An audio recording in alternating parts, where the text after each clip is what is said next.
Hi guys, Jai Jagannath. So let's start.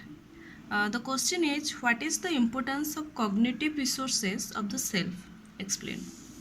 So before going to start about describe about cognitive resources, we should know what is learning, then what are the domains included in it, then we'll describe about cognitive domain. Okay. Okay, let's start.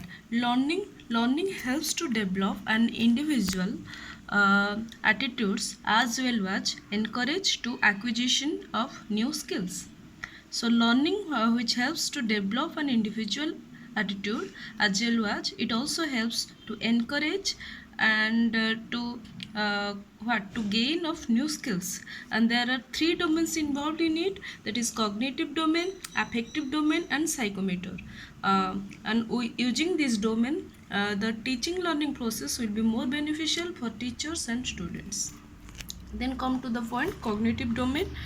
It's studied by Benjamin Bloom. He identified 6 levels of learning in it, and in his taxonomy there is 6 components, that is here you can see knowledge, comprehension, application, analysis, synthesis and evaluation. Knowledge means just recall or recognize. Okay, comprehension means understanding the material, application means applying to material, analysis means those breaking down into components, synthesis means combining the parts to make a whole, and evaluation means judging about the creation. And we'll discuss about one by one each.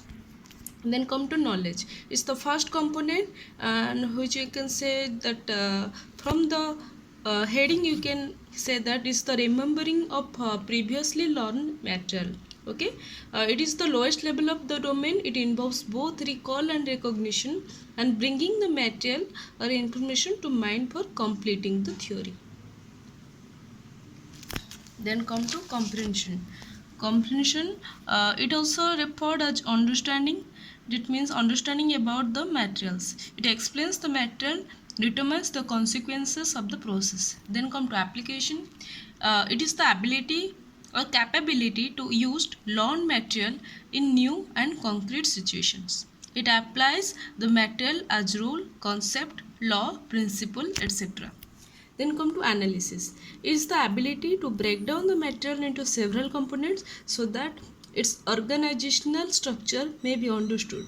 This component may be used in different fields also. Then the fifth component is synthesis. It's the ability to put parts to make a whole. It produces an unique communication, new theory, principles. Then evaluation.